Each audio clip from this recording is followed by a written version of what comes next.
சுனாமியை விரட்டி விட்டவனாம், போகர் கொடுத்த பொக்கிஷமாம், பஞ்சாமிர்த பிரியனாம், பக்துமலை சுவாமியாம். அப்படிப்பட்ட முருகனவன் ரொம்ப ரொம்ப சின்னவனா சுவாமி.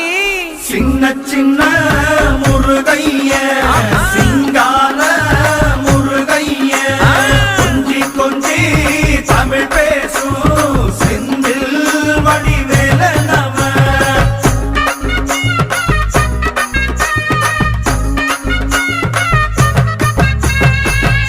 தமிழ் செல்வன் என்பார், சத்குணசீலன் என்பார், மயூர வாகனன் என்பார், மருதமலை ஆண்டவன் என்பார், சென்னிமலை சுவாமி என்பார், சிவன்மலை வேலா என்பார், ஞானவடி வேலன் என்பார், வேலாயுத சுவாமி என்பார், தேவாதி தேவன் என்பார்.